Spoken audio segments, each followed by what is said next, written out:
Bienvenidas y bienvenidos todos a un nuevo capítulo del podcast Memorias, donde converso con personas que me inspiran.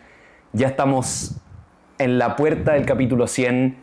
Quería que estos capítulos de cierre de un ciclo grandote fueran personas importantes. Saben que mi debilidad en todos los tipos de inspiración, espirituales, intelectuales, deportivas, emprendedoras y artísticas, siempre va a ser la artística. Y este es alguien que yo desde hace meses le pedí conversar, me dijo que sí inmediatamente, pero había que coordinar su venida desde el sur. Es alguien que apareció en mi vida supuestamente el año pasado, y ahí voy a explicar por qué ese supuestamente. Hoy día estoy con Sebastián Errázuriz Rodríguez, compositor, productor y director chileno, considerado uno de los compositores chilenos más destacados y versátiles de su generación, ganador del Premio Altazor, del Premio a las Artes Escénicas Nacionales. Es alguien prolífero en la obra que ha creado hasta este minuto en su vida. Es alguien que combina géneros. ¿Por qué lo invité? Porque nos cruzamos el año pasado, yo llevando mi obra de teatro Networking al sur, el Teatro del Lago me ofreció el espacio, yo doné la función, él conducía un programa en el teatro y tuvo el gesto hermoso de viajar de Santiago al sur para presentar mi obra sin saber de qué se trataba, qué iba a pasar con eso, porque él era responsable de ese programa. Y presentó mi obra a él con Thomas Kimber, que también estuvo en este podcast. Y para mí fue inolvidable tener a alguien así de talentoso, confiando en mi obra y que compartiéramos ese proyecto juntos. Además, vio la obra y me fue a buscar cuando terminó. Fue una de las 5 o 6 personas que hicieron el camino a la obra. Si bien se trata de emprendimiento, todas nuestras vidas son más o menos así, con estos obstáculos, todo la de él no es ajena. Y tuvimos una linda conversa cortita después de la obra de teatro. Semanas después me tocó hacer la charla TED en Frutillar y yo estaba haciéndola y lo vi en el público, sentado al lado de una niña, no sé, pero vi tu silueta ahí y fue, oh, está acá, y mientras estoy haciendo la charla, estás acá de nuevo. Y fue emocionante, como en semanas ya ha aparecido 2 veces. Eso me llevó a ver su charla TED, que está disponible. Búsquenla en YouTube, por favor, a los que tengan sensibilidades artísticas o que estén con caminos divergentes. Es una charla preciosa llamada Caminos Improbables, también, que fue en el Teatro del Lago. Y acá yo decía que aparentemente apareció el año pasado en mi vida porque me di cuenta, después de todo esto, que no era así. Yo me topé con él por primera vez el año 2006, al ir al cine a ver la película Fuga, que la vi 3 veces en el cine porque, si bien es una buena película, lo que me gustó fue la música. Yo me compré el CD de Fuga para escuchar la música de Fuga. Y nunca pensé en que acá hay un compositor atrás. Era simplemente, me acuerdo del peso del cuerpo en el piano, me acuerdo de muchas cosas específicas. Me acuerdo de llevar amigas y amigas de colegio a ver la película para que entendieran lo que yo estaba viendo. Esa fue tu primera aparición sin nombre. Y luego fue el 2009. Yo ya estaba en mi cuarto año estudiando Derecho en la Universidad Católica y un amigo fanático de la ópera me dice, Nacho, hay una ópera chilena. Y yo, ¿qué es una ópera chilena? Esto no existe. ¿A ti te gusta la música clásica? Sí, me encanta, pero no sabía. No, se llama Viento Blanco. Y fui al Municipal de Santiago y vi Viento Blanco. Y fue muy fuerte porque yo había visto tu charla y todo, y Viento Blanco como que no de repente, y fue... como no te conocía de tanto antes y ya me había gustado tu trabajo. Entonces cuando conecté todos estos puntos fue, tengo que conversar con él, porque más encima mi tema, mi charla son estas vocaciones poco frecuentes, abundantes, complementarias. Eres un ejemplo gigante de eso, me habilita a pensar de que voy a poder seguir viviendo así. Quiero hablar de música clásica, de ópera, de composición, del proceso creativo, de conducción de músicos, que sé que como artista es tan difícil a veces tener estos proyectos colectivos y que salen de la cabeza de uno. Como siempre, para los que conocen este programa, ya terminando esta larga introducción, pero tenía demasiado que contarle, que a Sebastián no le había adelantado nada de esto. La estructura de la entrevista siempre depende de quién es el invitado o la invitada, y en esta vez fue tan fácil hacerlo. La conversación va a ser guiada por todos los momentos dentro de una ópera, de una pieza de ópera. Vamos a ir pasando por los distintos momentos, describiendo cuáles son, y en cada uno va a aparecer siempre al final un coro, que son las distintas personas que estuvieron en ese minuto de tu vida, en ese capítulo, en ese momento de la ópera. Pero para partir, la primera pregunta, como siempre, es ¿cómo estás? Oye, como que me vaya a hacer llorar de entrada. Bien, súper bien. Contento, llevo un par de días en Santiago. Vine a hacer un taller como súper distinto de lo que normalmente hago. Y eso, salirme como de mi espacio 100% musical a espacios como más de trabajo entre personas y como redescubrir y reencontrarse con la humanidad compartida. Ha sido muy bonito y bueno, y ahora encontrarme contigo, que no sabía muy bien a lo que venía. No sabía muy bien, fue como, sí, obvio que juntémonos a conversar. A conversar. Y claro, y en eso te agradezco como la perseverancia, porque cuando me contactaste, yo no tenía ninguna avenida a Santiago programada. Y claro, y después fuiste perseverante como, bueno, acuérdate que por aquí, qué sé yo. Y cuando se produjo este viaje, que me iba a quedar con un viernes así en el aire, me acordé al toque y fue así como, ya, le voy a escribir a Nacho. Qué rico. Muchas gracias. Y quedó agendado hace rato. Así apenas tuve el pasaje y se concretó Muchas gracias. Este viaje. Quedó ahí reservado y eso, venía como a la sorpresa. Esto es lo que esperabas, es una conversación. Lo único que es distinto es que levanté todas las piedras e investigué todo lo que hay de ti para que sea un viaje especial para ti. Lo principal ya está dicho en distintos lados. Acá es profundizar sobre algunas ideas fuerza de tu vida, conocer más al personaje, la búsqueda. Hola, hago una pequeña pausa a este capítulo solamente para invitarte a nachonavarrete.com, donde vas a poder encontrar todos los otros cientos de capítulos que he grabado con otras personas así de interesantes y también suscribirte a mi newsletter gratuita que mando todos los lunes contándote distintos aprendizajes, compartiendo herramientas que haya aprendido a lo largo de la semana con ellos. Nos vemos en nachonavarrete.com. Sigamos con el capítulo. Y siempre parto, antes de que hagamos la estructura de los momentos, los 6 momentos de una ópera, hago una pregunta de apertura como para abrir el apetito y que te conozcan desde una frase. ¿Qué instrumento sería el que sonaría durante una sinfonía sobre tu vida? ¿Cuál sería el instrumento predominante en esa composición? Oh, qué difícil la pregunta. Tendría que tener un... Se me vino lo oboe a la cabeza, no sé, pero no estoy tratando de entender por qué. Claro, es que bueno, justamente una sinfonía, una de las cosas que es súper interesante del género es que es muy concertante. Entonces son muchas las voces. Es distinto de un concierto donde ya es un concierto para un solista. Perfecto. Y de hecho, claro, tendría mucho más sentido hablar de mí desde una concepción sinfónica, con voces muy múltiples. Qué lindo. Y donde no hay nadie que se arranque con los tarros solo, sino que la pelota va pasando de un lado a otro. Listo. Esa es la respuesta. O sea, ya aparece esa interdisciplina, esos multi-intereses, y tú, como tomas de distintos lados, es más sinfonía que concierto. Entonces, con esa pregunta de apertura nos vamos a un primer momento de la ópera, que es la obertura, para preparar la atmósfera, que empiecen a sonar estos temas musicales que van a aparecer más adelante. Y eso es la infancia y la juventud en la vida. Como quiero empezar a ver esas pequeñas cosas que nos dan indicios de lo que va a ser tu vida. Mi primera pregunta siempre, sea quien sea el invitado, es si encontrara un video, fotos de ti a los 6, 7, 8, 9, 10 años, la infancia, haciendo esa cosa que te encantaba, en lo que se te iba el tiempo, ¿qué estás haciendo? Estaba saliendo en bicicleta. Arriba de una bicicleta de todas maneras. ¿Solo, acompañado? Solo y acompañado. Tuve mucha vida de barrio. Ya. Cosa que hoy día pareciera que es como raro, no existe. Pero sí, mi mamá me decía, niñito callejero, porque yo llegaba del colegio, tiraba la mochila, me agarraba mi bicicleta y chao. Perfecto. Sí. ¿Qué cosas de tu infancia sientes que pueden vaticinar un poco tu vocación? De la infancia me pasó... Yo siempre sentí que llegué a la música muy tarde, porque de grande, cuando me empecé a encontrar con gente como muy cotota en la música, digamos, como todos mis referentes y puntos como de admiración, empezaba a conversar con ellos. No, yo aprendí a leer música antes que a leer libros. Así como, ups.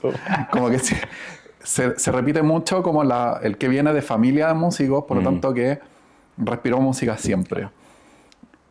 Y yo sentía que no. Sin embargo, una vez me pasó, fui al dentista después que era mi dentista de toda la vida, dentista que es como dentista de la familia. Y después de muchos años que no fui, pido hora y al llegar, la asistenta de la dentista, que también me conoce de toda la vida, me dice, mira Sebastián, es que encontré algo para ti. En la puerta, yo me acordaba muy bien, en la puerta de la dentista estaba lleno de posits, ni siquiera hojas pegadas, porque cuando estabas en la sala de espera te pasaban una hoja para hacer un dibujo. ¿Ya? Para que el niño no joda, básicamente. Exactamente, silenciador. Bueno, y la cuestión es que me cuenta la asistenta que tuvo que ordenar eso porque ya tenía como capas de años y apareció esto, un dibujo tuyo. Sebastián, 6 años, ponte. Ya. Y el dibujo es un niño con audífonos, con notitas dibujadas. Qué lindo. Y cuando vi eso, yo me quedé muy sorprendido.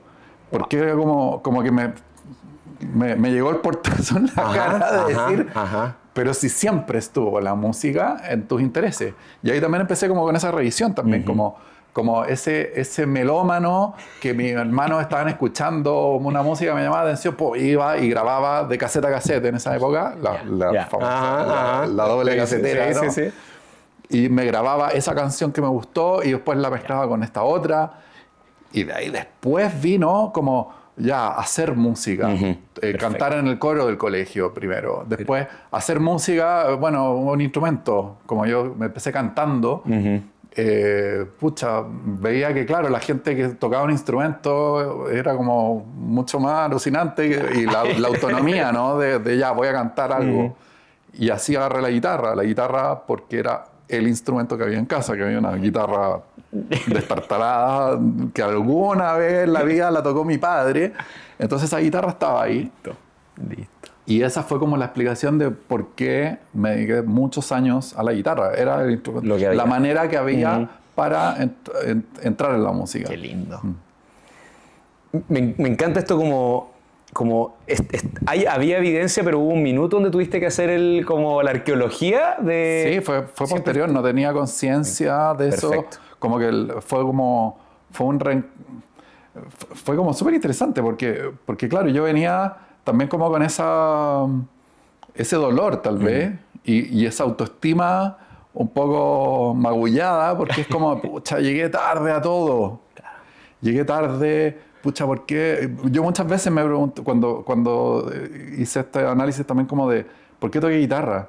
Pucha, porque era el único instrumento que había en la casa. O sea, si me hubieran dado si alguien me hubiera preguntado siquiera, hubiera elegido el piano y no tendría tantos problemas hoy día con ese instrumento.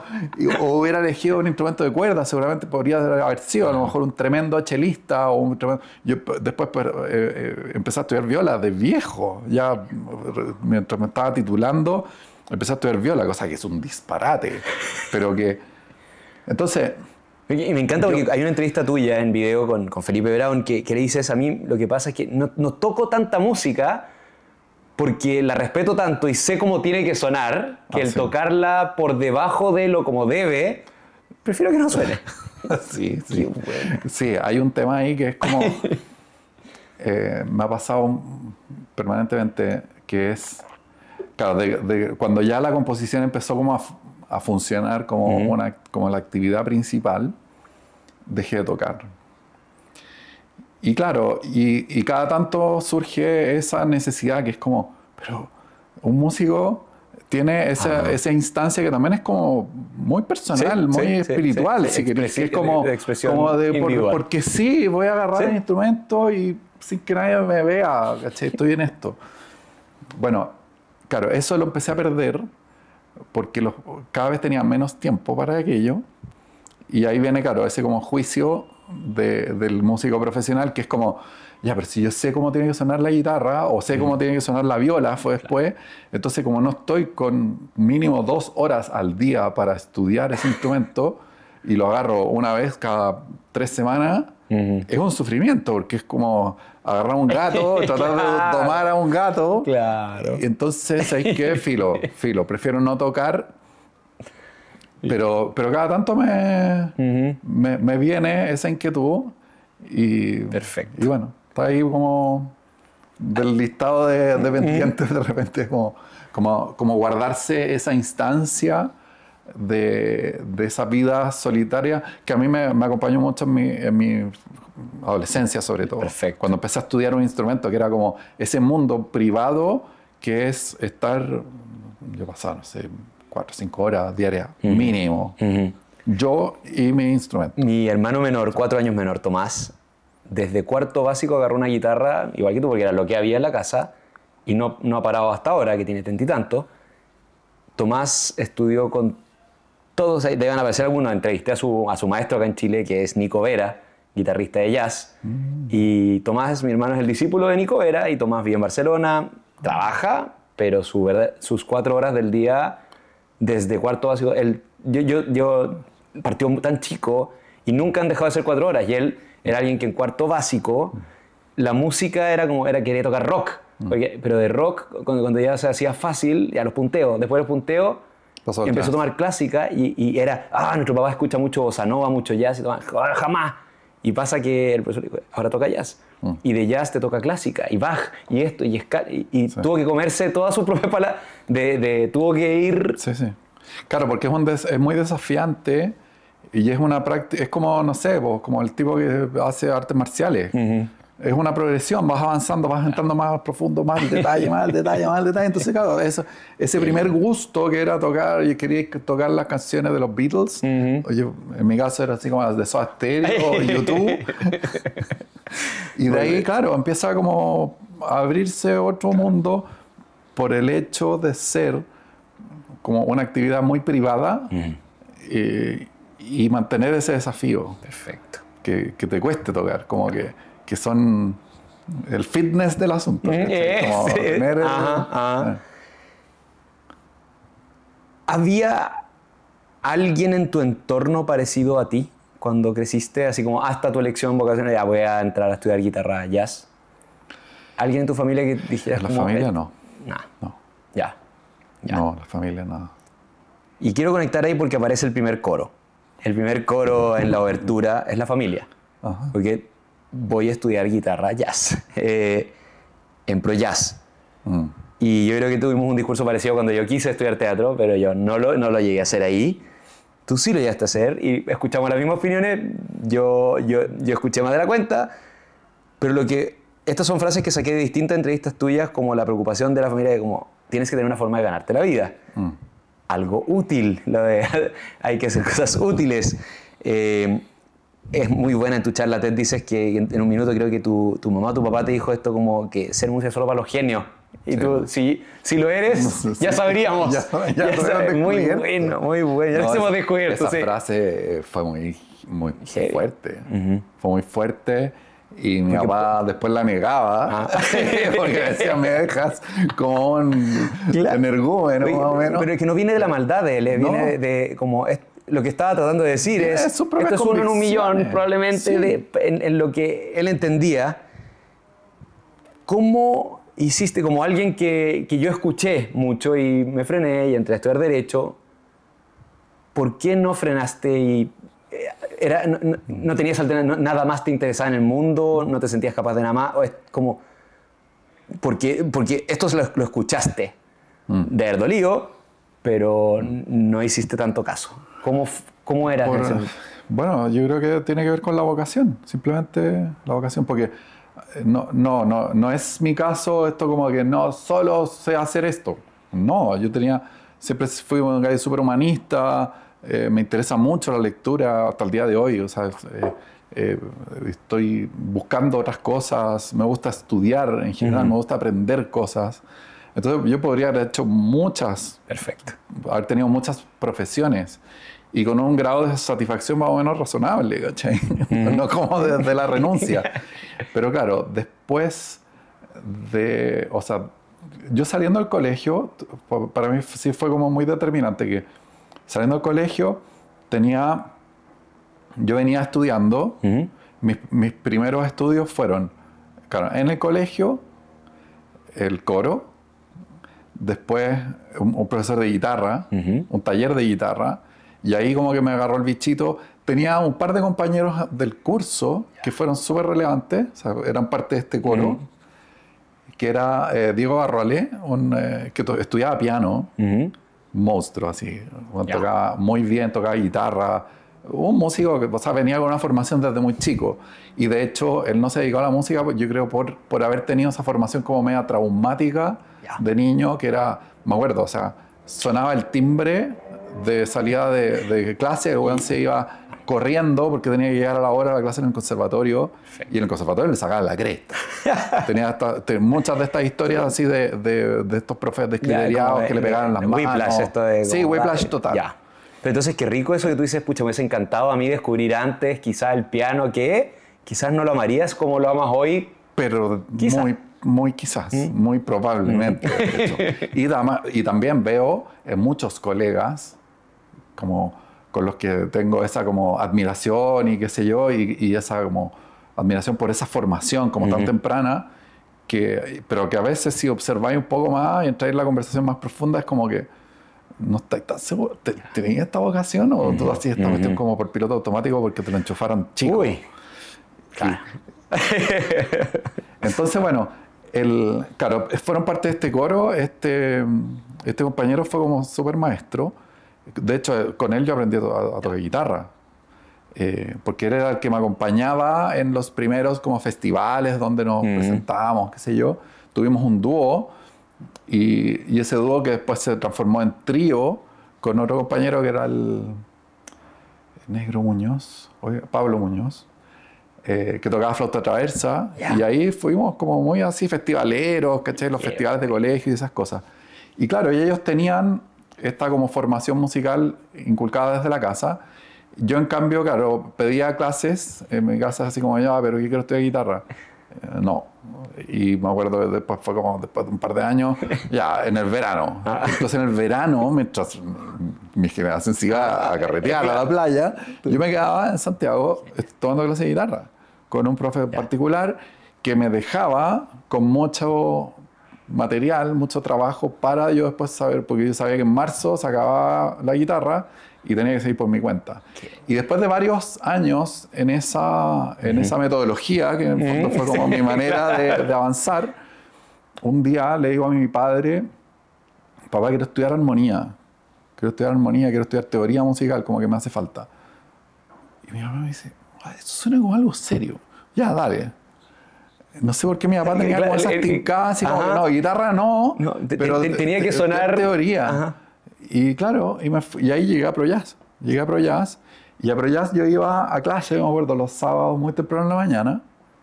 Y yo siempre era el primero en llegar. Y todos mis compañeros eran gallos universitarios o adultos que tenían una pega de otra cosa. ¿Tú qué edad estamos hablando? Esto tiene que haber sido como en segundo medio. Ya. Y yo llegaba a ProJazz, que era un subterráneo en Bellavista. Y me acuerdo que fue también súper relevante. Ahí tuve otro maestro, que es George Abufele, que es todavía el rector de ProJazz. Y él fue, claro, como súper buen maestro de también decirme como, pero no, si tú tienes una vez, claro, me acuerdo que como que la clase no avanzaba mucho porque la gente, entre que faltaban y esto y lo otro, y de repente salió esa conversación con este profe y me dijo, no, pero es que tú tenés otro interés, ¿cachai? O sea, no... Aquí los demás vienen por hobby, entonces si no se carretearon el viernes y justo se despertaron, vienen. Ajá. Pero claro, tú eres el primero en llegar y tú realmente esto te interesa. Entonces, claro, ahí fue como... Y ahí me metí como en la cosa teórica también muy, muy temprano. Perfecto. Muy temprano para... Y hacer esta mezcla, ¿no? Como esta cosa como muy intelectual de dilucidar. Siempre me interesó esa cosa, como entender el fenómeno musical. Perfecto. Y la teoría detrás, como esa cosa como más matemática. Porque la mayoría, claro, toca de intuición. Sí. Incluso hay músicos formados, me alucino de repente que conversando con colegas, gente así que toca increíble, y que habláis un poquito de teoría y no saben teoría. No saben teoría. Interpretan por intuición. Algunos con un resultado increíble, pero muchas veces, claro, es una deficiencia, ¿cachai? No, es como el ingeniero tiene que saber cálculo, ¿cachai? Exacto. O sea, a mí como actor también me parece tan... O sea, a mí me parece tan sexy el poder improvisar en un escenario y estar súper presente, como las estructuras, como lo chistoso es la regla de 3 y esto funciona aquí y este chiste no va acá.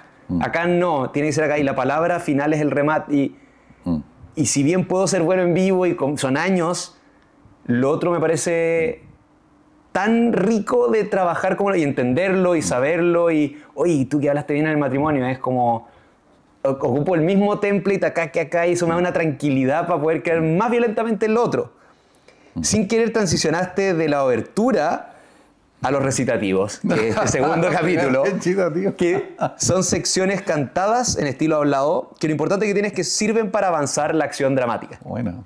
Y la acción dramática en tu vida en este punto para mí era esta búsqueda vocacional, porque no es que no hay vocación, o sea, hay muchas, había mucho interés, eras bueno para hartas cosas, entras por la música popular, entras por la guitarra jazz, afro jazz. Ahí ya te conté que entrevisté a Nico Vera, que fue una entrevista muy bonita, que él también, su historia aparte de su papá, tocaba, no me acuerdo si era el bombo, qué instrumento, en el sur, de donde eran ellos, en Concepción, y él decía, yo me acuerdo de 4 años, la única actividad era acompañar a mi papá el fin de semana que tenía ensayo con el grupo y yo lo veía tocando esto y veía cómo funcionaba un grupo y cómo improvisaban y cómo tocaban. Y dice, cuando estás 4 o 5 horas, de los 4 años, yo mira, y al final ya era segunda naturaleza. Y la guitarra era lo que estaba disponible, la agarró y no paró. Y él partió por como quería más rock y le dije, oye, pero es que el jazz y bueno, había un recorrido muy lindo, pero esta cosa, en él sentí que estaba mucho más presente esto de, había música, como la música estaba pasando, estaba ahí, y lo tuyo en cambio es como, tú elegiste la música, como y aquí estás en los años donde está saliendo como borbotones la experiencia, la viola. Quisiera saber qué habilidad o sensibilidad te dio cada uno de estos estilos, como del jazz. ¿Qué sabor Buenísimo. Te puso a ti? La improvisación, sin duda. La música clásica. La música clásica, la estructura y el rigor. ¿Y eres fanático así de Sui Generis, de Spinetta, todo esto? El rock, lo moderno, ¿qué te da? Oye, qué buena pregunta. Qué buena. El poder hacer las cosas intuitivamente y sacarlo de la guata, sacarlo de los cojones. Qué lindo. Y eso justamente es algo que en algún minuto fue como difícil de integrar porque es como salirse totalmente del sistema. Es como, o eres un... de hecho, hasta la ley de la música en Chile tiene las categorías súper claras. O eres música popular, o eres música folclórica, o eres música de tradición escrita, o música clásica. Y en donde, claro, y lo que yo veía es que la gente de la música clásica, por ejemplo, tiene un montón de prejuicios hacia la música popular y viceversa. Y claro, y cuando entré como al mundo de la composición, ya voy a ser un compositor serio, ¿cierto? Y es como, no, ahí la emoción está vetada. Eso es para las niñitas, chicas, ¿cachai? Como, no. Entonces, mira, se me viene a la mente una frase de Charlie García, cuando deja la máquina de hacer pájaros, máquina de hacer pájaros, que era un grupo como muy progresivo, como una música como bien compleja, ¿no? Y él empieza a hacer su carrera solista con canciones más simples. Y le preguntan, ¿pero por qué? O sea, ¿cómo saliste de esto como tan complejo y tan así como importante para hacer estas canciones? No, me aburrí de estar en la mente. Necesitaba estar en el corazón. ¡Oh, qué lindo! Entonces, muy potente eso. Y es parecido a lo que me estabas hablando antes, eso de volver a la guitarra para tocar por placer. Por placer. Y en la composición también me pasa eso. Me pasó cuando, de hecho, cuando hice el magíster en Artes Convención en Composición en la Chile. Y ahí estaba esta cosa como de que, claro, yo era el que venía del mundo de la música popular. Entonces, para mis profesores, yo era como este frívolo que se nos coló y que hace como música con emociones. Me encanta. Y de repente me acuerdo en una conversa de esta, fue como, no, yo también, o sea, yo también puedo explicar, porque me pasó muchas veces ir como al seminario del compositor que venía de no sé dónde, de Europa, y que wow, y todos así como iban a escuchar al gurú. Y me pasó varias veces esto, como una charla de 2 horas, un tipo hablando como de matemáticas musicales y como con un nivel como de complejidad y de hablar en difícil. Y después al final decía, ya, ahora les voy a mostrar la obra. Y ponía play y era así como, ¿qué es esto? Esto no me interesa, o sea, no representa nada todo lo que acabas de decir. Y esta es una música, como me dijo, me acuerdo, mi primer maestro en el colegio, cuando hablábamos de música contemporánea, en el Festival de Música Contemporánea, decía como, esto está en crisis, me decía, esta música no le llega ni a la abuelita del que la compuso. O sea, nadie se conmueve con esto. Qué increíble. Y ese compromiso como con la emotividad, a mí siempre me pareció súper importante y súper potente y como piedra angular de la música como una actividad del ser humano. Que es como este motor de emocionarnos y comunicarnos sin entender incluso el lenguaje. O sea, tú pones a 2 músicos que hablan idiomas distintos y en un rato estamos haciendo música, nos estamos comunicando y nos estamos como conectando. Hay una humanidad compartida en eso. Pero claro, en el siglo XX, posguerra, es como que la cosa se va tan a la cabeza, y es tan primordial como ser inteligente, ser sesudo, que viene como una represión total, ¿cachai? Como hacia lo emotivo. Y eso afortunadamente el siglo XXI lo da vuelta. Y eso yo me doy cuenta también, y fue como esa incomodidad que sentí muchas veces, como en el inicio de mi carrera, que era como, chuta, no soy ni aquí ni de allá. Lo entiendo tanto. Y de repente fue como decir, oye, chao, yo hago mi música tiene que ver con todo esto que me interesa, y si eso logra transmitirse y logra hacer que después, me tomo muchos años después del estreno de una obra con alguien que me dice, yo estuve ahí y me emocioné, me pasaron cosas, me hice preguntas, entonces mi trabajo vale la pena. Totalmente. Súper vale la pena y lo hago con mucho placer, además de todo el esfuerzo y el rigor que la cuestión involucra. Conecto tanto con todo esto que acabas de hablar. Lo primero, yo me acordé mucho, en mi propia vida, mientras estaba estudiando Derecho, era el actor. O sea, era el actor entre todos los abogados y los hacía reír y grababa canciones para aprender la materia y todo lo que... Pero la gente era como el ya decídete. ¿Pero por qué no pueden ser las 2 cosas a la vez si se pueden nutrir?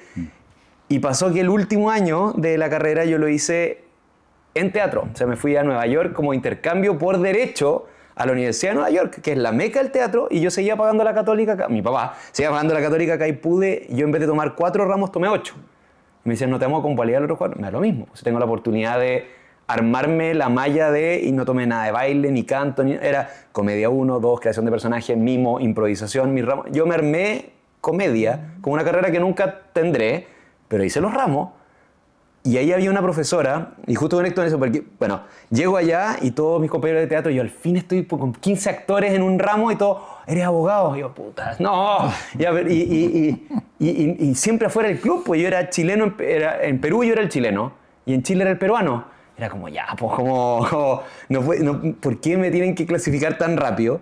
Y conectando lo que decías, eso de cómo se sobrecomplejizaron las cosas, una profesora de teatro en Nueva York decía, si una obra de teatro parte con un tríptico que te tienen que explicar cosas para que entiendas lo que vas a ver, sal de esa cosa, porque o sea, eso no es, tú tienes que ser capaz de sentarte, interpretarlo, sentirlo. Pero si te viene con un manual de instrucciones de... no puede ser. Sí.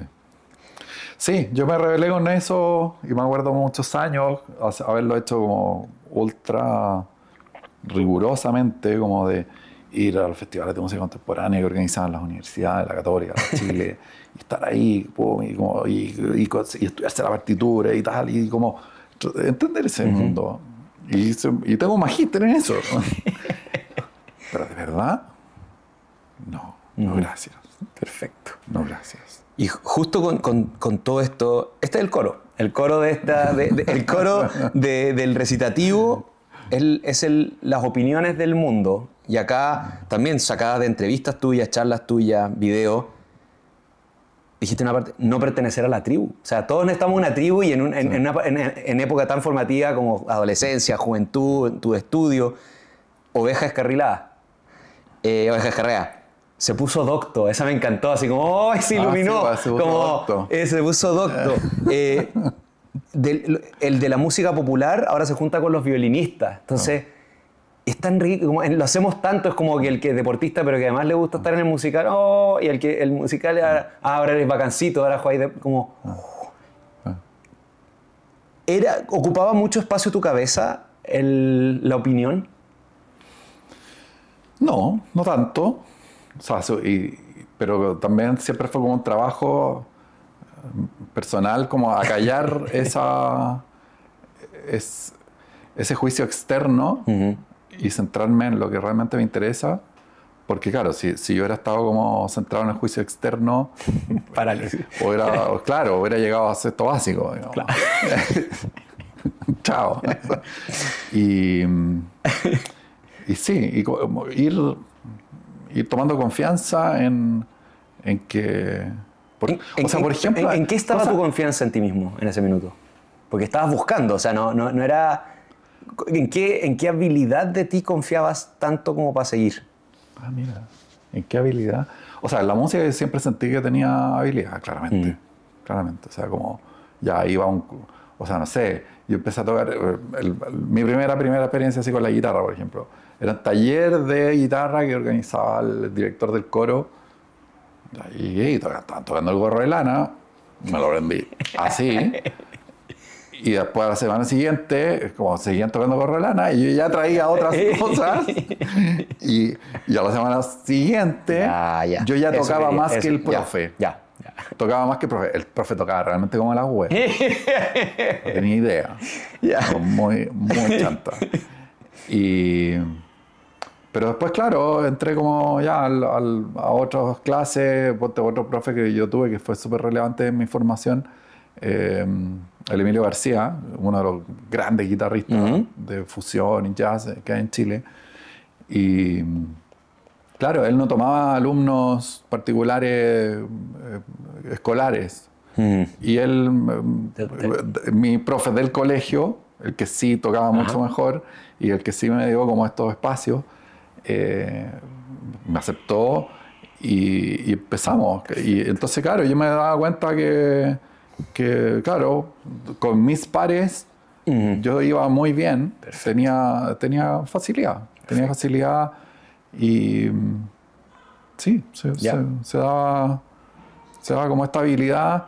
Después en la escuela, cuando entré a estudiar a la escuela moderna, también al tiro fui siempre como de los alumnos destacados, éramos como los 2 mejores del curso, y a pesar de que, claro, no me veía en esa cosa como de la facilidad extrema que mucha gente tiene. O sea, yo muchas veces me topaba en la vida con gente que los Amadeus, decir como me estáis hueveando, sin ningún esfuerzo saca la cuestión adelante.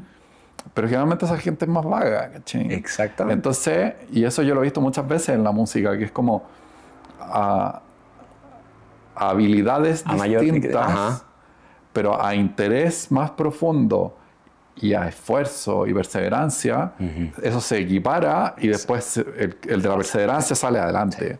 Y el otro que tenía la super habilidad y que era como el que llamaba la atención en la fogata, y era como el que se peinaba con la guitarra, después queda ahí nomás, porque no llega un minuto que necesitáis como profundidad y más que circo. Estamos en los recitativos, donde esta primera avanzada de trama era esa búsqueda vocacional, que tenías la tranquilidad interna de sé que soy bueno, me siento bueno. Afuera están diciendo ya, pero acá, o decídete, ¿eh? Y parece que soy un poco de todo. Y el segundo, estudiaste composición, hiciste un magíster en la Chile, ya estás acercándote a esto es, pero acá clasifiqué también dentro de este recitativo el Eureka. Y el Eureka, saqué 2 frases muy bonitas tuyas de una entrevista excelente que te hicieron, así que si algún día escucha a la periodista o el periodista de una página Hola, de Ópera Latinoamérica. Hay una entrevista muy buena a ti porque es muy larga y muy detallada y estás citado completo. Mira esta frase sobre este momento Eureka. La primera vez que vi una ópera en el Municipal de Santiago, sentí que ahí sucedía todo lo que realmente me interesa. Teatro, música, diseño, dramaturgia, poesía, orquesta. La idea de obra de arte total. Y esto, cuando lo leí, fue como, uff, porque ahí está dado vuelta a mi próximo proyecto, que lo quiero compartir contigo, necesito compartirlo porque esta frase es... ya habiendo vivido hartas cosas en esto, estaba buscando una forma de amalgamar más la educación, mi interés por la historia, las biografías, el teatro. Y creo que lo tengo. Y entiendo tanto tu emoción de ver algo por sobre la forma específica de arte, como de haber sido muy poderoso. Y acá hice una subcategoría de esa frase que tú hiciste, y es la ópera como género de grandes proporciones, que son palabras tuyas. Y entre paréntesis, muy costosa y de largo aliento. O sea, para que salga uno... Como, es un amor muy difícil. Es como es que es una expedición muy larga. ¿No? Eso. Es una expedición muy larga y muy cara. Vamos al Cerro Calán o vamos al Everest. Sí, si a mí lo que me hace feliz es hacer reír a la gente y todo, puedo hacerlo en un living con 15 amigos o en el Municipal de Las Condes. Pero una ópera... El punto de partida es súper alto, es más caro. Pero, haciéndole clic a esto que voy desprendiendo de tus entrevistas, saqué 2 cosas. Primero, sé que Stravinsky es uno de tus favoritos, y hay una frase de él que me encantó cuando estaba buscando el cruce entre Stravinsky y tu vida, que con inteligencia artificial se puede. Cuanto más se limita el arte, más libre es. ¿Más se limita? Cuando más se limita el arte, más libre es. Que estas reglas, restricciones, todo te fuerza a la creatividad. Sí. Y acá yo veo algo bien emprendedor de parte tuya, que en una entrevista hablas de las óperas de cámara, que yo no entendía lo que era.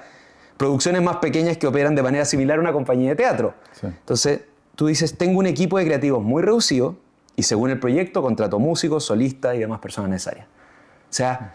Toda esta armatoste de una ópera, una cosa así, lograste meter en una cajita así y que se pueda abrir, como la ópera Patagonia, que pueda viajar una ópera de esas dimensiones. Hay algo súper emprendedor de esto, es como cómo lo llevo a escala, algo complejísimo. Totalmente. Y eso surge, fíjate, porque ya primero está este interés de una ópera que me vuela la cabeza y es como, aquí sucede todo lo que me interesa, aquí, yo quiero estar aquí en esto. Pero era la expedición al Everest. O sea, no sé por dónde empezar. Creo que es como una idea demasiado lejana, demasiado grande. Y bueno, y en el momento como de tomar la decisión y acercarme al Municipal de Santiago con un proyecto específico. Como, mira, yo quiero hacer una ópera sobre la tragedia de Antuco. Y el teatro dice, vamos.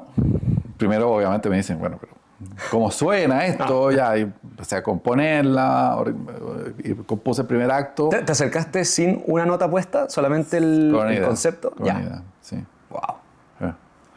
Entonces, claro... Es muy de emprendedor. O sea, fuiste a pichar. Totalmente. Al inversión... Y lo piché varias veces, porque primero esa fue una conversación con el entonces director artístico, director musical de la Filarmónica, que es Max Valdés. Y Max se interesó, pero justo después Max salió del teatro. Entonces tuve que rebobinar y picharlo de nuevo con Andrés Rodríguez, director general del teatro en ese entonces.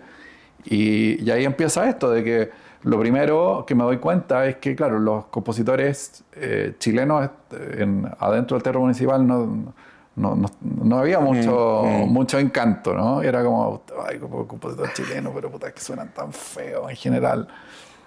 Esa fue la respuesta. Necesitamos saber cómo va a sonar esto. Porque tengo que cuidar a un público que es más melómano, que viene de una cosa como más tradicional, de la ópera. Bueno. Y al final llegamos a ese acuerdo que era, ya, ok, yo me voy a lanzar a escribir esto. Me gané un fondar para poder financiar eso, como pagarle a un libretista y la gente, o sea, el equipo que éramos 4 personas, así como el equipo creativo. Y organizamos, o sea, terminé el primer acto y fue como, ya, vamos a mostrar esto. Así que pusimos a ensayar. Yo llamé a los cantantes que creía que podían ser como los solistas en esto. Muchos gente que trabaja en el teatro municipal, entonces ahí fue como bastante expedito. Y mostramos cómo suena esto. Y esto se lo mostramos a la plana mayor del teatro municipal. Y ahí mismo dijeron, vamos, el proyecto va. ¡Qué rico! El proyecto va y le pusimos fecha, así que y ahí fue como, ups, ahora te voy a componer el segundo acto. ¡Qué genial! O sea, tuviste tu mínimo producto viable, se muestra, te lo aceptan a producción y van a sacarlo con... Y bueno, y de ahí vino el montaje, éramos jóvenes creadores que nos pasaron así como, ahí está la llave del teatro municipal, porque además fue bastante literal porque estrenábamos a inicio de marzo y en febrero todo el mundo estaba de vacaciones en el teatro. Entonces nos pasaron, éramos unos fantasmas de la ópera en el teatro municipal, había unos guardias y nosotros íbamos a ensayar. Íbamos a ensayar con el equipo que habíamos armado para la ocasión. Perfecto. Entonces, bueno, el resultado fue increíble, fue alucinante. Para mí también fue como un salto muy estrambótico, como de pasar justamente como este compositor que venía del mundo de la música popular, del jazz, qué sé yo. De ahí salta al mundo de la música clásica, concursos de composición, cosas así como, ya, que son obras de 8 minutos, ya 15 minutos, es como... Y que además se mantienen en un circuito muy acotado, que es el circuito de la música clásica y de la música contemporánea clásica. Entonces, de repente, una ópera chilena, no se estrenaba una ópera hace mucho tiempo. ¿La primera del siglo XXI es esta en Chile? No, o sea, sí, no, porque se hizo el 2000 algo... Fulgor y muerte de Joaquín Murieta, pero que era una ópera más antigua de Sergio Ortega, que fue como un remontaje. Bueno. O sea, este original, esta. Y eso produjo también como un fenómeno mediático. A mí me trataron como si fuera un rockstar. Y bueno, y ahí todo cambió. Todo cambió mucho como en términos de vuelo de las cosas. Y... Bueno, y ahí lo que pasó después de que, claro, esto funcionó muy bien, hubo premios y todo eso, y después a mí me seguían llamando gente, me llegaban mails o llamados así como, hola, mira, somos de la Corporación Cultural de Limache, me acuerdo, así como, nos gustaría traer Viento Blanco, ¿nos pueden mandar el presupuesto? Así como... Claro, no hay un presupuesto de esto. O sea, aunque tú me digas que Farca va a estar detrás de esto, no tengo cómo mandarte un presupuesto, porque esto requiere una orquesta profesional, un elenco, y un coro profesional, y todo lo que parafernalia. O sea, no solo es un gran presupuesto, sino que además el riesgo artístico de si lo hago por mi cuenta es gigante, porque yo tendría que poner a llamar a 80 músicos que estén desocupados durante 2 semanas para ser parte de esto, y los músicos que saben tocar en orquesta no están desocupados 2 semanas. Entonces, no hay cómo. Número equivocado. Llame al Teatro Municipal de Santiago. Ellos son los que pueden hacer esta producción en viaje. Entonces, bueno, y eso sucedió durante varios años. Y fue como, qué impotencia. Sí, esto no depende de mí. Entonces, y ahí empezó otra vuelta, un viaje como largo también como de... Sí, muy de emprendedor. Cómo escalo mi arte. Cómo se hace... Cómo lograr una ópera que cumpla como con la espectacularidad del género, pero al mismo tiempo sea viable, quepa en un camión, Exactamente. sea un elenco de gente que yo elijo y que son 10 honorarios que pagar y no 350. Pero es otro músculo. Acá no es el artista. El artista esto no lo tiene que resolver o se frustra. Acá entra una mente más empresarial, más de emprendedor. Acá hay gente que se lo está perdiendo, lo están pidiendo. O sea, el público lo quiere, pero no lo tengo anclado a un teatro gigante y si no tuvieras esa creatividad en esa otra parte de la cabeza, tú o tus equipos no hubieses podido salir de tener el Titanic estacionado en el Municipal y que fuera que una experiencia de destino único. Quiero pasar porque ya vamos a recorrer las conexiones de la... Creo que lo único que quiero decir acá es ese estreno. Eso que dijiste, me sentía como un rockstar, eras un rockstar. Y rockstar porque efectivamente, a pesar de que es una obra y todo, acá también es como venías en los estudios, ya, pero defínete, decídete, pero acá fue ópera chilena, en serio, sí, y de un tema en las noticias presente, o sea, actualidad. Sí, hablar de la contingencia. O sea, era como un doble shock, como ópera chilena, sí, y contemporánea, como... No, y además bajarse, o sea, salir como de este lugar protegido que es la academia, que es como los académicos le hablan a los académicos y con suerte le hablan a sus alumnos, y eso es. Aquí era también como ponerse al servicio. Ahí hay una frase que también a mí me caló profundo, que fue cuando conocí a Sergio Ortega. ¿Ya? Sergio Ortega en una charla dijo: yo soy un compositor de utilidad pública. Y eso me gustó mucho. Yo quiero estar ahí, dije. Porque claro, yo crecí, o sea, decidí esto a pesar de que todos me dijeron en mi casa, tenía un coro multitudinario que decía, tienes que tener una carrera útil. Ajá. Útil. Y yo veo que la música es muy útil a la sociedad. Pero no tengo idea cómo ponerlo en práctica, porque no tenía las herramientas todavía. Entonces, de alguna manera, el volcarse hacia la ópera también me permite también hablarle a un público, hablarle a la sociedad, tener una voz y también sentirme útil. Me encanta. Y instalar reflexiones. Mirarnos, o sea, para mí la gran escuela de la humanidad es el teatro. Es el teatro donde nos interpelamos, donde nos vemos, donde ponemos un espejo para las grandes tragedias de la humanidad o las grandes o nos reímos. Ahí aprendemos. Ese es un espacio de aprendizaje muy potente. Realmente. Entonces, al llegar a la ópera, que fue como un poco intuitivo al principio, fue como ya, qué buen desafío, sí, ya, yo también quiero hacer la expedición a Everest, y ya, sí, tenéis que entonces empezar a subir cerros más seguido, bueno.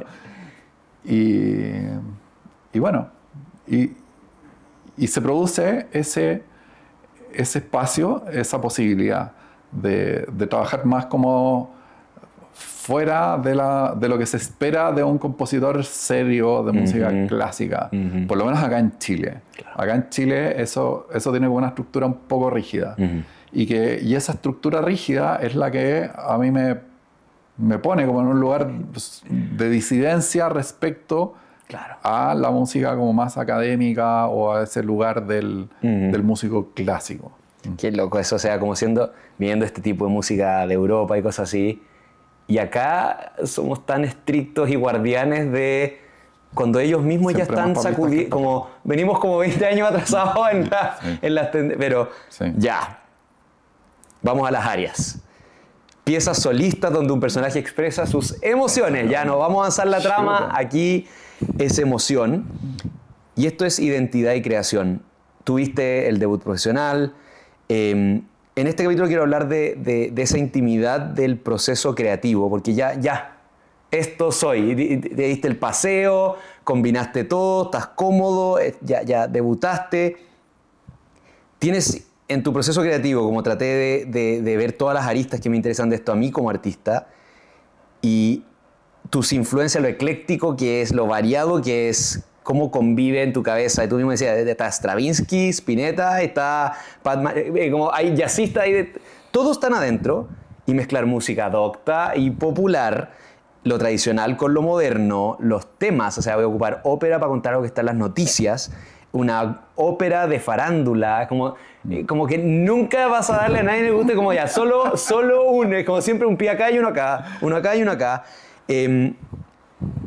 Eso es lo primero, como veo esa habilidad tuya de hacer un remix de siempre al menos dos cosas. Lo segundo es, estas son curiosidades como voy a hablar con alguien que hace esto, así como le preguntaría a un ajedrecista o un triatleta. En lo tuyo, mis dudas de tu trabajo es, a la hora de tener una melodía, ¿escuchas todo a la vez o viene por capitas? Es como, o depende del caso. Depende mucho de cada obra, como de cada caso, fíjate. Es como, yo siento que como que fui aprendiendo a aceptar que cada proyecto tiene su propia metodología. Y también, y yo creo que el amor por la composición también tiene que ver con eso, con el amor a, hay una hoja en blanco, no tengo idea, solo sé que el encargo es que esto va a ser una ópera sobre tal tema, o solo sé que esto es tengo que hacer la música de esta escena de una película, o tengo que hacer la música para los Panamericanos. No tengo idea cómo. Entonces, el trabajo es inventarse ese cómo. ¡Oh, qué bueno! Eso me encanta. Porque es como, lo entiendo. Y me encantaría que, o sea, sería súper práctico decir como, ya, el decálogo, o sea, el paso a paso. What to do. Uno, abre la página tanto, o el otro día, siéntate en el piano. La semana pasada el entrevistado es un especialista en educar sobre cómo aprender. Y me dijo, una cosa que nunca vamos a poder terminar de estandarizar es, él me decía, el ramo que le falta a todo el mundo es autoconocimiento para el aprendizaje. ¿Cómo aprendes tú? Aprender a aprender. ¿Cómo aprendes tú? Porque podemos haber tenido una vida para ser gemelos, pero yo soy más visual, tú eres más... Y dice, eso no hay un template.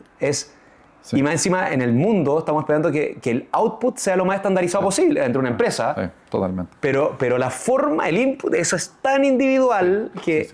Entonces me resuena mucho tu respuesta. ¿Qué tanto aparece, por ejemplo, un ritmo, una melodía? Y está bonita, la guardas en tu disco duro y eventualmente va a servir más adelante, o es oye, hay que escribir algo de Papelucho.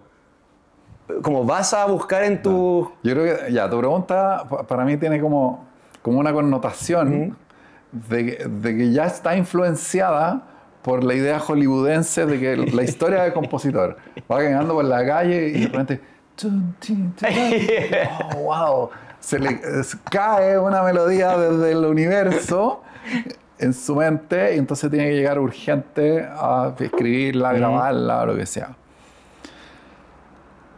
A mí eso me pasa muy rara vez.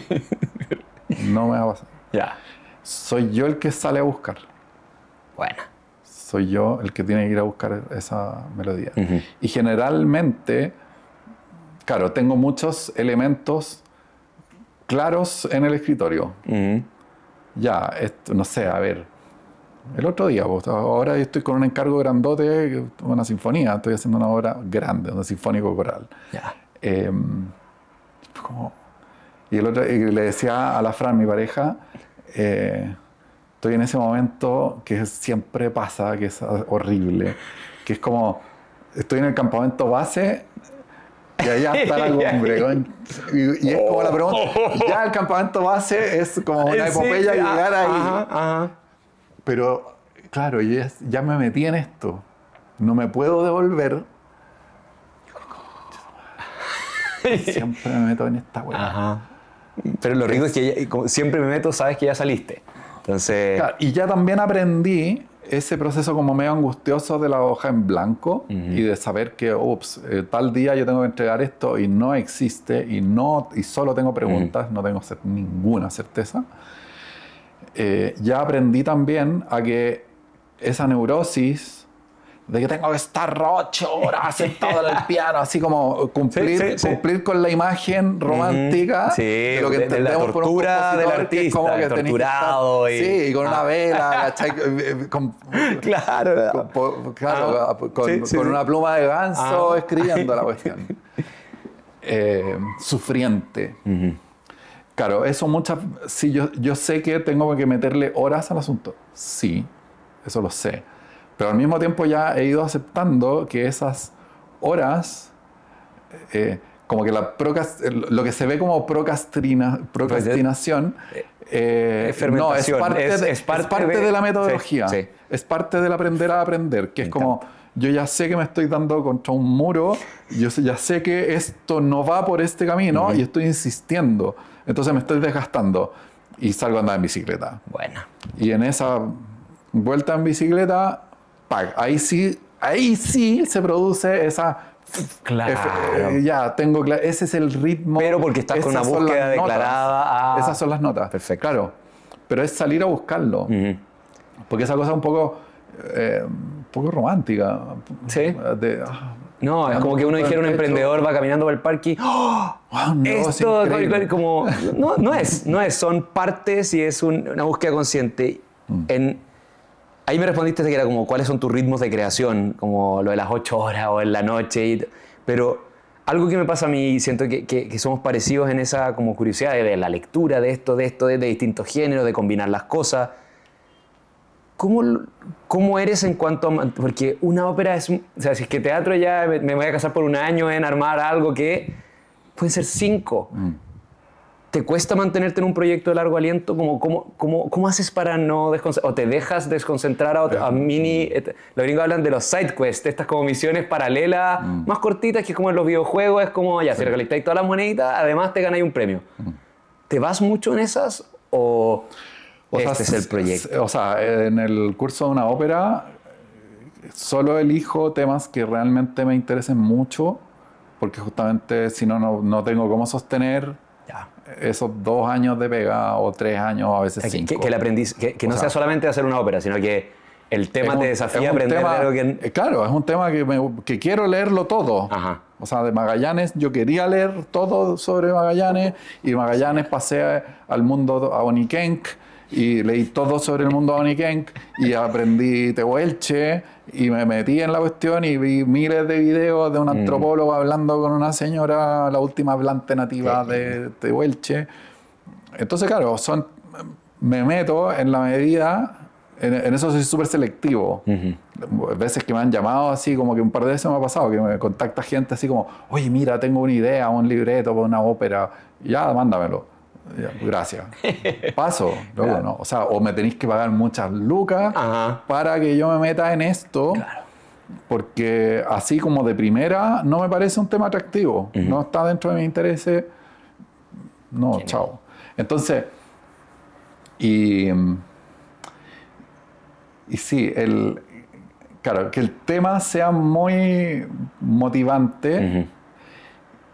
Y sí, generalmente me pasa que en el camino hay otras pegas. Salió una película, ¡pum! Y ahí tengo una válvula de escape. Pero en general son como que de alguna manera hay vasos comunicantes. Qué lindo. Entonces es bonito eso. O sea, como yo hablo mucho de eso, de tener esas como porque es la forma que ya soy nomás. Si las dejo de tener, lo dices tú, me puedo volver loco dentro de una. Esa como polinización cruzada que hay entre distintos proyectos de distintos tamaños. Sí. Acá tengo 2 frases tuyas distintas. Una es de tu charla TED y otra es de esta entrevista de Ópera Latinoamérica. La primera es porque quiero que la escuche la gente y para que se animen a escuchar la charla, porque va tan conectada con lo que estamos hablando. El recorrido es tan importante como el resultado. Los artistas nos dejamos llevar a un resultado inesperado. Que eso podría ser aterrador en el mundo de los negocios. O sea, como, vamos para allá, y no, dejémonos, y es como, claro, inesperado es riesgo. Exactamente. No dejes que tracen un camino para tu vida, ese camino muchas veces no existe. Tendrás que hacerlo a machetazos si es necesario para cumplir tus sueños y que después otros puedan ver que es posible. En cuanto a la entrevista de Ópera Latinoamérica, tiene que ver con tu evolución artística, el momento en el que te encuentras en tu proceso creativo. Y dijiste, estos últimos años he llegado al convencimiento que me interesan mucho más los problemas éticos que los problemas estéticos. Sí. Para quién trabajo, por qué hago lo que hago, cómo puedo decir esto o aquello con la mayor honestidad posible. Y esto ya es otra, es como que siento que es otra etapa de tu carrera ya. Es como, la primera es, a ver, ¿qué es lo que me gusta finalmente? Ya, esto. Lo haces. Una ópera, 2 óperas, 3 óperas, 4. Podría seguir 7, 8, 9, 10, pero es como... Hay gente que es como esa chispa inicial en un proyecto, en un emprendimiento o en una cosa artística de el 0 a 1. Y hay otros que le encanta el 1 a 1000, como más grande y franquiciamos la... Lo tuyo parece como, no, quiero volver al 0 a 1, pero ahora que este 0 a 1 tenga un impacto, un relato, algo por más allá de lo artístico. O sea, acá hay algo... Son como problemas filosóficos casi que quiere resolver en esto. Es que todas las grandes obras o los artistas que admiro no solo están preocupados de la artesanía, están hablando de los grandes temas. Claro. Y ahí, por cierto, que hay un tema ético.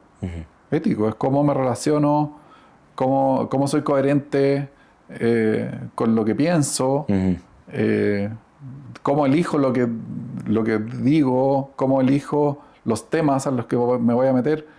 Porque y ahí muchas veces están esas como encrucijadas, que es como ya, esta es una pega que podría ser solo como ya, pega. Exacto. Pega, aquí ya voy a ir a este proyecto porque me pagan bien. Y me pasa algo igual loco, que es como, incluso en ese tipo de proyectos, termino metiendo la cuchara porque no sé, opino. Ahora hace poco también con un director de cine que era como, ya, haz la música de esta película, y terminamos hablando de la vida y del contenido de la película, o sea, de cosas que no están muy fuera del alcance en general de la contratación, ¿cierto? Y de hecho me metí como con mucha, no sé si meterme acá, como con duda, pero claro, se generó esa cosa como de confianza, y al final este cineasta decía, gracias, porque toda esta reflexión me sirve mucho para lo que estoy haciendo también. Y por favor, sé sincero, y quiero que también tú hagas propia este trabajo también.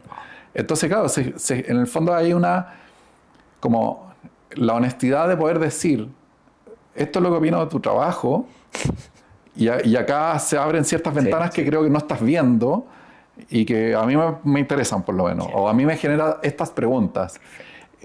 Hay un proceso de retroalimentación súper bueno y que finalmente uno agradece, y al final también es parte de una de las razones por las cuales he hecho el camino que he hecho, que es un camino más colectivo, donde... No sé, para mí ha sido como de gran maestría.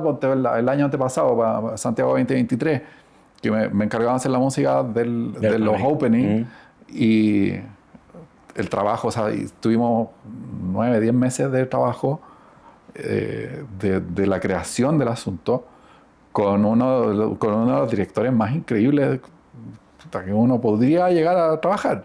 Un tipo que uno de los fundadores era fuera del Baus, Hansel Cereza, oye, y nos hicimos tan buenas amigas, y justamente él también me agradecía de que, oye, me da confianza tu honestidad, porque muchas veces me metía en algo que a lo mejor le podía estar pisando los callos al tipo.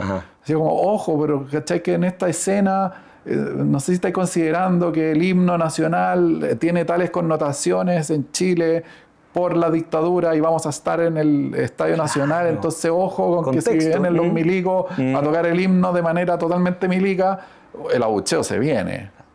Claro. Y además es un poco fuera de lugar. ¿Por qué no hacemos una nueva versión del himno nacional? ¡Pum! Ya, y ahí empezó una conversación interesante, ¿cachai? Y es una conversación que tiene que ver con la ética, finalmente. Sí, que es como, oye, hay ciertos valores que a mí me salen a la mesa. Claro. Como... Hoy. Para cerrar este capítulo, lo único que me queda es nuestro coro, y el coro ahora se calla porque es el silencio dentro del proceso creativo. El 2018 te fuiste a ir a Frutillar, ciudad creativa de la música de la UNESCO, has hecho proyectos en el Teatro del Lago, y parece tan contraintuitivo como que un músico hable tanto del silencio, pero sale mucho en material que hay de ti en internet. El silencio sale más, como de que prefieres a veces estar conversando sin música de fondo. Uno asumiría que siempre estás en on, pero es como que yo quisiera que todo el día me cuenten chistes y yo estar contándolo. Y no. Y encontré una entrevista tuya en el Clinic que dices una frase muy muy buena, se la comenté a un amigo de hecho ayer. Así como la página y el lienzo en blanco son indispensables para escritores y artistas, todo lo que un músico necesita para comenzar su jornada de trabajo es silencio. Y allá lo encontré. Sí. Mi pregunta en esto es, porque tengo esa dicotomía también yo, como artista y creador, pero salir de aquí, de Santiago, es salir de tener el municipal al lado y estar en Lastarria caminando, y tienes estímulos y tienes a pares y tienes como inputs infinitos, cuantos tú quieras. Esa es la ciudad, contra la paz y el silencio de estar en tu espacio de composición. Uno te da ideas, lo otro... Como ese costo-oportunidad, es cómo lo manejas el estar lo suficientemente estimulado con espacio para crear. Bueno, yo creo que son etapas en la vida. De hecho, yo viví en el centro de Santiago, justamente va a estar a 2 cuadras del Teatro Municipal de Santiago, y me iba a meter a todos los ensayos que podía, y estaba pendiente de la pauta de ensayos de la Sinfónica y de la Filarmónica. Entonces iba un día para acá, otro día para allá, y después cachaba que se está montando tal cosa en el GAM, y iba al GAM. Y claro, yo me veía, cuando vivía acá, yo mínimo iba 3-4 veces a la semana al teatro. A ver algo, digamos, a un concierto, una obra de teatro, o lo que sea. Y claro, y eso yo lo considero también como parte de mi formación y de esa cosa como de estímulo, de ver mucho. Y bueno, llegó un minuto, también fue como también una apuesta más familiar de inicio de proceso de colegio de mi hija. Y entonces fue como, salió esto, ya, listo. Y sí debo confesar que los últimos años que viví en Lastarria, claro, pleno centro, pero que se puso muy ultra turístico, muy ultra ruidoso. Estaba saturado. Sí, no, esos últimos años sacaron lo peor de mí. Me transformaron en neurótico. Porque claro, imagínate, yo así, en un departamento súper rico, con buena luz, así con mi piano, y yo así como, wow, ya estoy componiendo tal cosa. Y estaba componiendo, y afuera el compadre que imita a Elvis. Y después el compadre que toca canciones de Silvio Rodríguez, que lo hacía súper bien, pero eran 3 canciones en loop durante 6 horas seguidas todos los días. Bueno, pero de nuevo, es como puta, no puedo estar acá. Pero desde afuera la foto del músico en Lastarria, en un departamento con la luz que entra, sí, pero si estaba afectándole como fuera. No se puede. Genial. Entonces, y me pasó unos últimos proyectos, a propósito de Nicanor Parra, que me estuviste contando antes, un proyecto que hice para sus 100 años, hice la Anticantata. Y estaba desesperado, porque ya se me venía la fecha de estreno encima y de verdad no podía componer. Porque estaba todo el día lidiando con el tema del ruido y sobre todo, más que el ruido, incluso yo puedo componer con el ruido de la contro, ¿cachai? Pero con alguien haciendo otra música, no puedo. Es imposible. Es imposible, es incompatible. Es tratar de sacar una foto de estudio con linternas, ¿cachai? No puedo. Tengo que controlar la luz. Entonces lo mismo, tengo que controlar el silencio, ¿cachai? Y entonces terminé eso arrendando una cabaña en el litoral central, donde nos cagamos de frío, pero lograba ya levantarme súper temprano y me llevé un teclado, qué sé yo, y ahí terminé la obra. Y con las últimas obras como más de largo aliento, me pasaba eso, que al final tenía que largarme, ¿cachai? Tenía que irme. Entonces, bueno, se produjo esta cosa así como media espontánea, sin planificación, y dijimos, vámonos a ver qué onda a frutillar. Y ahí cumplí el sueño de que me compré una parcela y me hice mi estudio. Y ahí está mi estudio, y donde tengo tranquilidad, y está todo en su lugar, y hay vista linda a un campo, y silencio. Y entonces tengo el silencio y también mi ruido, porque además yo puedo ser un vecino muy fastidioso, porque a las 2 de la mañana yo en general me levanto muy temprano. Me funciona muy bien levantar a las 5 de la mañana, estar a las 5 y cuarto, 5 y media en mi estudio. Perfecto. Entonces, claro, si vivo en un departamento y se me ocurre que tengo que ir al piano, me van a querer matar también. Claro. Entonces, sería como vivir medio reprimido también. Sí. Entonces, ahora tengo este espacio donde puedo, me puedo poner a tocar tambores a las 5 de la mañana no voy a joder. La oveja no se va a ir. Genial. El cuarto momento de una ópera, no sé si la pronunciación es ensemble. ¿Sí? 2 o más cantantes expresan puntos de vista distintos simultáneamente. Y en esto, claro, como para que la gente más tenga una enumeración de cosas como compositor, o sea, el 2006 en Fuga, te metes en cine a componer para cine. Sí, aclarar que en Fuga yo fui el productor musical de la película. Perfecto. No fui compositor de la banda sonora. Y hay algunas de las cosas que, claro, que las arreglé yo para la grabación, pero no, yo estaba a cargo, como era una película que hablaba de músicos. De hecho, yo estoy en la fila de las violas, el asistente de viola solista de la escena de orquesta en el teatro.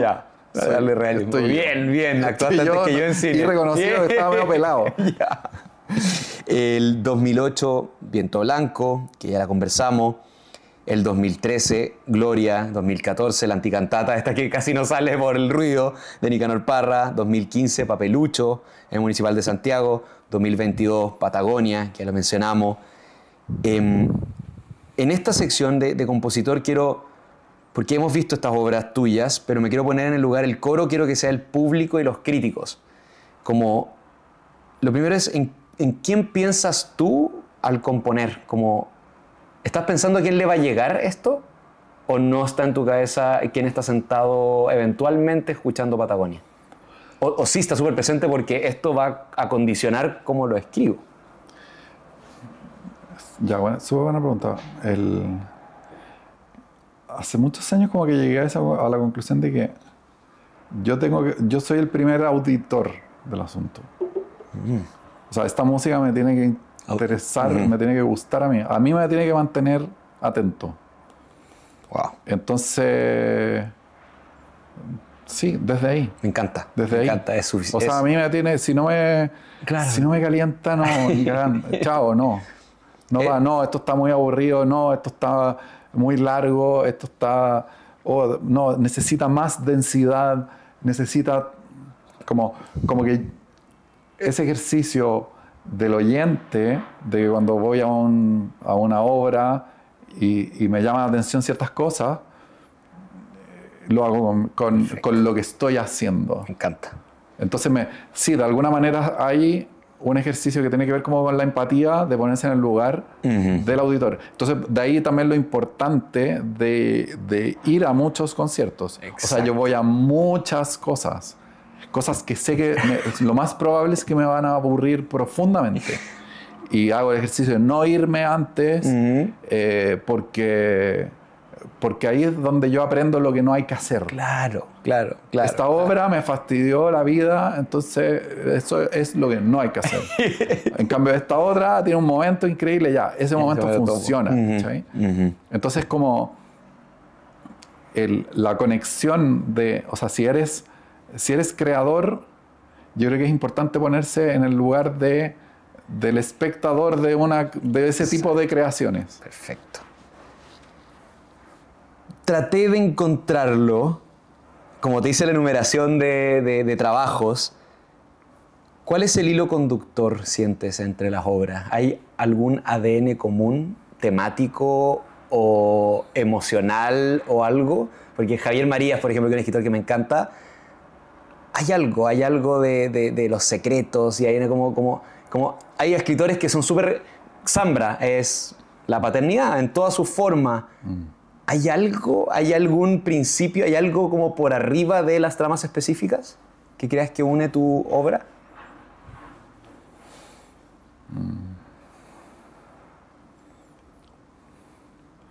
Diría que el conectar cosas que no estaban unidas. Yo creo que eso. Nadie pensó Papelucho y ópera antes de como estas cosas que te pasan ese encargo y eres el indicado. No, y además vas a la partitura y es como que acá hay elementos que están en la música del primer caricaturas de Walt Disney, y hay elementos que vienen del mundo del jazz y hay elementos que están en la música de una ópera más tradicional. Claro.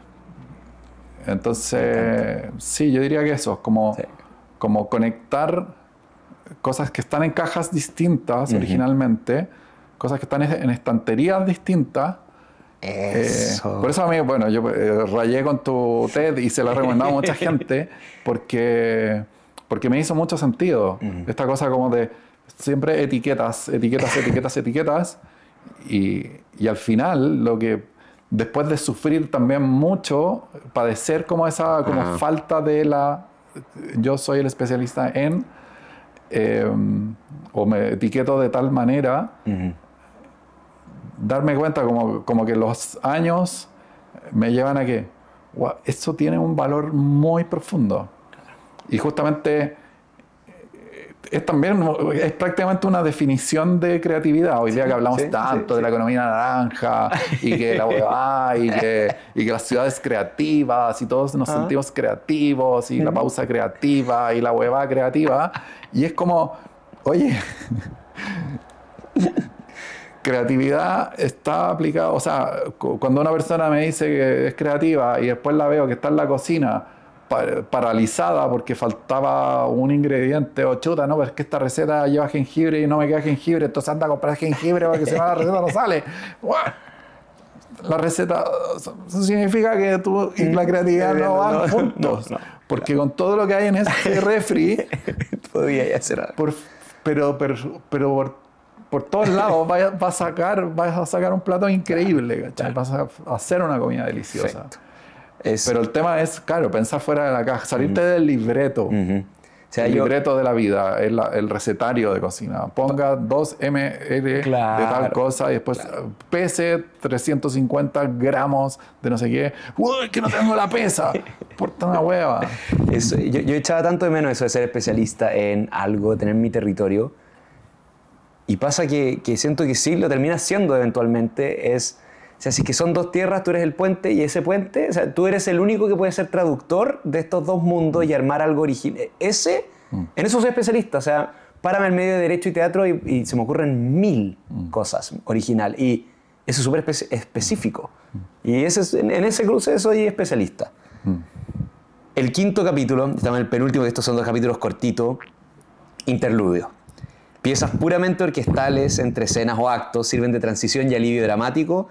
Y acá, director de orquesta. Y esto me gusta porque en tu charla TED es como, terminé siendo director, pero casi porque me dijeron, no, a ver, tú compusiste todo, como tú sabes mejor que nadie. No era como, yo voy a ser el conductor de... Tú venías de la composición. En este, quiero que el coro que resuene... Tengo 2 dudas personales y después el coro. Mi primera es, yo veo hartos videos de Dudamel, pero lo veo desde como... el personaje que es y cómo hace las cosas. Hay un video ese como que hace como ya, vamos a dar chan, y no, de nuevo porque quiero que sea como un infarto, chan, y de nuevo, y lo he visto tantas veces porque siento que es tan parecido a como yo pulo un chiste, y él lo está haciendo con 50 otras personas. Y en contraposición a eso, Simon Rattle pasa que vino a Chile por Corparte hace unos años atrás y yo casé a una amiga que trabajaba en el Corparte y me dijo de regalo por casarla 2 entradas. Y era para ver en un súper asiento a Simon. Y venía con la fiesta post esta cosa. Así como ir al hotel donde estaban todos los músicos para conocerlo a él y a todos los músicos. Y fui. Y le dije, no puedo evitarlo, pero biografía de nuevo, como quiero hablarle. Y él me hizo más preguntas a mí finalmente y era absolutamente polite y correcto, actor y abogado. Oye, pero ¿quién me...? Y conversé un buen rato con alguien que y yo sabía muy poco de él. Y empiezo a ver las cosas que ha hecho. Y él también es un stravinskiano absoluto. La persona, como cuánto hay de interpretación, como cuánto alteras. Porque eso es como... ¡Ay, qué difícil! Es como tú estás ayudando a que los 50 saquen un sonido... Pero lo que es extraordinario al director de orquesta, como tu personalidad, cuánto afecta el output musical. Mira, hay una frase que lo resume muy bien, que es como, claro, el músico en la partitura, en su partichela, tiene que tocar y cuándo tocarlo. Están las notas, están los ritmos. ¿Para qué sirve el director? Para el cómo. Entonces, el terreno del director es el cómo. Y es por eso que es tan importante esas personalidades muy inspiradoras. Porque claro, cuando hay tocado, además, sobre todo en las orquestas, que son repertorio bastante tradicional. Ayer fui a la inauguración de la Gran Sala Sinfónica Nacional. ¿Ya? Increíble. Se pasó a la sala, está buena. Bueno, tocar la novena de Beethoven. Entonces, claro, esta orquesta cuántas veces ha tocado esta obra. Entonces, mantenerse inspirados y transformar nuevamente esa ejecución en algo que tenga significado, que tenga sentido, es ahí la importancia de que, bueno, el director llegará con ese algo, con ese cómo. ¿Cómo lo vamos a hacer esta vez? Ay, qué lindo. Y bueno, y ahí son, claro, la personalidad de la persona aflora, digamos. Sí. ¿Cuál es tu personalidad? ¿Quién es mi personalidad? ¿Quién eres tu conductor? La personalidad que aflora ahí es... Bueno, yo como o sea, soy un compositor que dirige. Eso me da una personalidad. Sí. Entonces, claro, efectivamente, cuando estoy haciendo obras de repertorio o obras de otros, la otra vez me he dado cuenta, en el concierto que hicimos en Semana Santa en el Teatro del Lago, hice el Stabat Mater de Pergolesi, que es una obra cumbre del repertorio, digamos. Y claro, yo mismo me daba cuenta en algún minuto como, claro, el cómo y el input que le doy a los músicos durante el proceso de ensayo tiene mucho que ver con la arquitectura. Claro, tiene los de cómo anteojos puestos de... esto, Pergolesi, si Pergolesi hizo esto, es porque le importa en esta, ¿cachai? Y eso yo creo que es una perspectiva nueva para ellos. Es una también. perspectiva que es la que me gusta entregar, digamos. Que es como, entendamos qué pasó por la cabeza de ese compositor. Y yo, siendo compositor, tengo mucho que decir al respecto. Bueno. Y eso yo creo que es como la característica central. El coro del interludio son los músicos. Están sentados ahí, te están mirando porque estamos en el capítulo del conductor. Y son dos preguntas cortitas. ¿Qué crees que dicen los músicos o qué sabes que dicen los músicos de tus creaciones? Como sus piezas son complejas, sus piezas son súper comprensivas, como... A ver, bueno, por supuesto que hay de todo. Hay gente que es súper hincha, hay gente que le cargará. Hay una frase como que me quedó ahí y después, varios años después, como que me empezó a hacer sentido, que fue una frase de José Luis Domínguez, director de orquesta, tremendo director. Vive en Estados Unidos hace mucho tiempo, fue director de la Filarmónica mucho tiempo y de la Nacional Juvenil.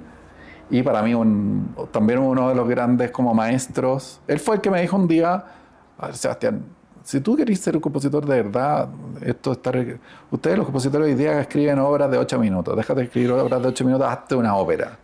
A ver si te puedes poner los pantalones largos. Bueno. Y él me la tiró. Bueno, él que ha sido siempre un súper buen colega o buen compañero, Y un día me dijo, como describiendo el cómo era mi música, me dijo, tú escribes súper simple para cada uno de los instrumentistas, porque se nota que conoces muy bien los instrumentos, pero eres un hijo de puta con el director.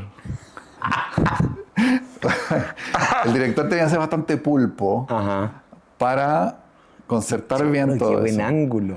Y bueno, y esa vez cuando me lo dijo, dije, ay, ¿qué tanto? Y después que yo empecé a dirigir más, y me tocó dirigir mis obras, te hiciste la cama a ti mismo. y en algún minuto me ha pasado eso de que, y me acuerdo del José así como, qué bueno. Oye, qué difícil dirigir esto, porque claro, son muchos elementos, hay muchas cosas como en juego, entonces él me decía que era, claro, como muy desafiante para los directores hacer la obra, siendo que para los músicos era como ya, 1, 2, 3, 2 cucharadas y a la papa. Qué buena, muy buena respuesta.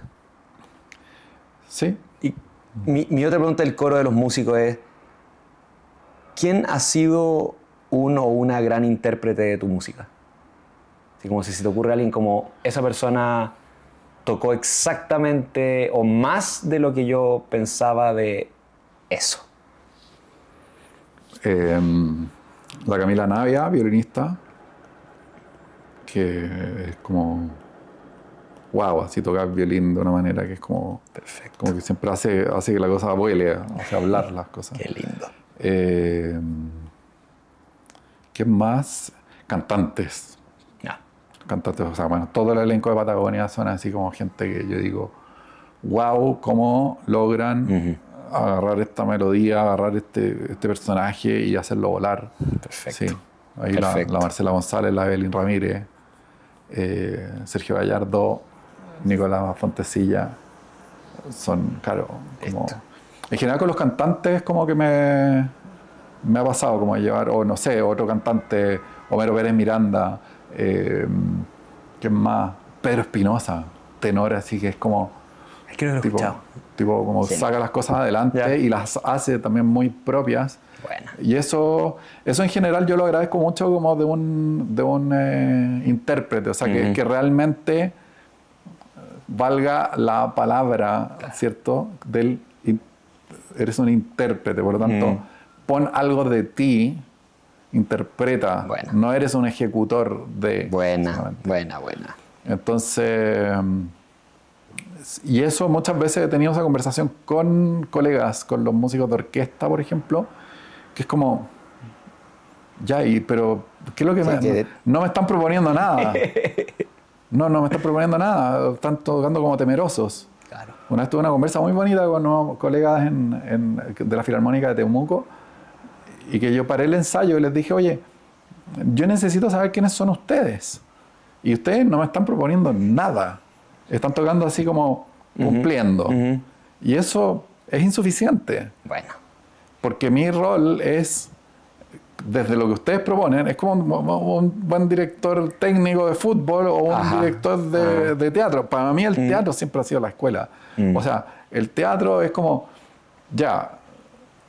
desde la improvisación, desde lo que ustedes de los juegos, de repente salieron cosas, eso, nos vamos a quedar con esto. Anda por acá, anda por allá. Es organizar, ordenar. Pero yo no puedo ir a tocar el instrumento por ti. Claro.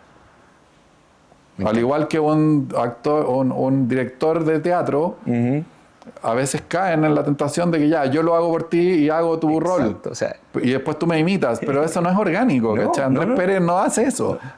Es como, tiene que salir de ti. Tiene que salir de ti porque ahí se produce la verdad escénica. Y lo mismo en la música, yo aplico mucho ese criterio que lo he aprendido de mis colegas del mundo del teatro. O sea, para mí es tan importante como han sido maestros músicos. Para mí es tan importante mi relación con la María Izquierdo como maestra, directora de teatro, y ver cómo se desenvuelve, ¿cachai? Y cómo ella lleva adelante un proceso creativo con un grupo. Bueno. Y eso, claro, yo lo tengo súper, lo verbalizo incluso en mis ensayos, Y claro, y hay gente que la agarra, pero el mainstream del músico que viene de la academia, la cuestión, me mira como, este gallo que está hablando. Ya, se puso hippie, ¿cachai? Como que no, aquí estamos haciendo música, aquí esto no. Entonces ahí es como, bueno, perseverar en buscar el proceso del montaje, buscar que se produzca esta cosa, como también que se produzca la confianza, que se produzca que el grupo se logre entender, y no esa cosa como que muchas veces tiene el mundo de la música, que es ultra impositiva, que es como el director llega con su versión de la música, llega con la partitura estudiada, llega con referentes de orquestas europeas de gran nivel que han hecho esa obra, entonces se para frente a la orquesta y empieza la frustración. Pues, ustedes no suenan como lo que yo tengo en la cabeza, pero bueno, si son otras salas, son otros músicos, es otro todo. Entonces ahí yo soy mucho más de la idea, más que esta cosa como de la dirección platónica que viene así como yo tengo esta idea de la obra. No, me estudio la obra, pero también estudio al elenco para saber qué es lo mejor que puede hacer ese elenco con esa obra. Exacto. Bueno, y eso, muchas veces en el mundo de la música, cuando yo lo explicito, es como que estoy hablando en sánscrito. Claro. Estoy hablando en sánscrito. No lo entienden. Debe ser una incompetencia aprendida, casi de todo como de... Pero es que normalmente nos callan y tú estás pidiendo que hablemos cada uno de nuestra forma. Sí. Ya, venga.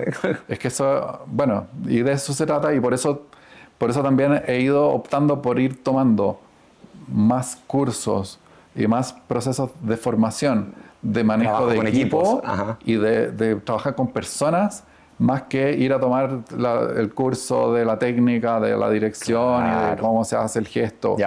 Me parece que en esto otro hay una necesidad mucho más grande. Perfecto. Pero a veces es medio quijotesco. Me ha pasado con muchos grupos que de repente como que lo veo, no, y es un grupo. O sea, el grupo puede estar, oye, somos 50. Todos decimos que preferimos plug and play. Sí. Perfecto. Sí, porque ahí está la inercia también como institucional. Entonces, es arriesgado. Sí.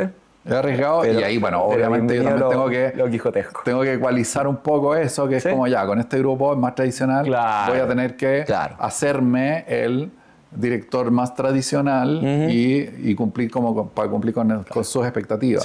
Sí. Pero para mí la situación ideal de trabajo tiene que ver con eso, como con esos procesos como de conocerse y de ir viendo de qué manera se concerta ese grupo que está en torno a un proyecto en común. Perfecto. Nuestro sexto y último momento es el final del acto. Acá termina con este gran número. ¿Muertos en escena o no? Están todos en escena. ¿Es una tragedia? Una comedia. No. Estas son tus reflexiones. Estas son tus reflexiones que es un capítulo común a todas las personas que pasan. Son 3-4 preguntas nomás. Que me deja ver este ADN común de los entrevistados, a pesar de lo diversas de sus vocaciones, pasiones y vidas. ¿Qué ramo? Imagínate, te dan una varita mágica y te dicen puedes poner un ramo en todos los colegios del mundo que no está y que nos haría falta quizás como humanidad para andar mejor. Aprender a aprender. ¿De qué aspecto de tu personalidad te sientes más orgulloso? Del humor y la perseverancia. Buena. ¿Qué dolor disfrutas tener? ¿Qué dolor disfruto tener? El dolor físico de haber hecho deporte el día anterior. Perfecto. Después de un día de campeonato de pádel o de bici, así de haberlo dado todo. Listo. Y es como, wow, estoy vivo. Estoy vivo porque duele. Acá tengo una tradición en las dos últimas preguntas. Una es para ti y otra la dejas tú. Cada invitado viene una cadena de el anterior, sin saber quién viene, te deja una de su capítulo, como del tema principal que tú sientes que hablamos, tú vas a dejar una, y la persona anterior era Rodrigo Lara, y es este súper coach de aprender a aprender, que enseña a educar en las empresas, cómo crear capacitaciones reales, que el conocimiento se traspase. Y la pregunta que él te dejó es, ¿cuál es el próximo sueño que vas a cumplir?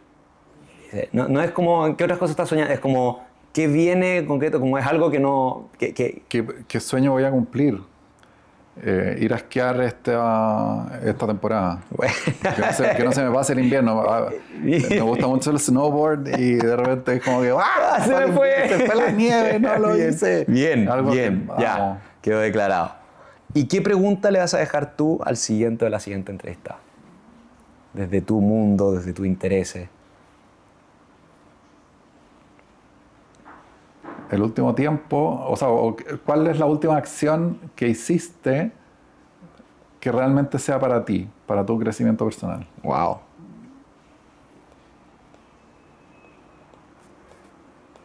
Perfecto.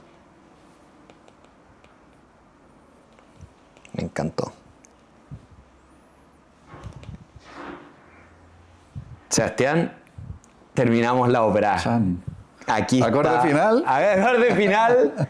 Aplausos del público. Gracias, gracias por esto. Acá siento mucha afinidad contigo de la forma de ver las cosas, del recorrido parecido, que como cada uno con sus áreas, múltiples, pero recorridos parecidos, como te digo, me inspira mucho a pensar de que es no solamente legítimo, sino que absolutamente posible e inspirador seguir así. Anoté una frase de Stravinsky, ya que era el regalón, empecé a buscar de todos quien tenía una frase que me dijera algo que yo sintiera sobre ti. Y encontré una de Stravinsky sobre la tradición, sobre mantener la tradición. Y porque cuando le contaba a mi amigo, viene un compositor de ópera y genera algo muy chulo tuyo que es como, es como un bicho raro, súper especial y que nadie dice, como hay un asombro de que esta profesión existe, de que está vigente, hay curiosidad real. Y encontré esta de Stravinsky sobre la tradición que me puso como la piel de gallina, que dijo, la verdadera tradición no es la veneración de las cenizas, sino la preservación del fuego. Qué lindo. Y eso es lo que tú estás haciendo con la ópera, de llevarla al Teatro del Lago, de llevarla a niños, de traerla a las noticias presentes.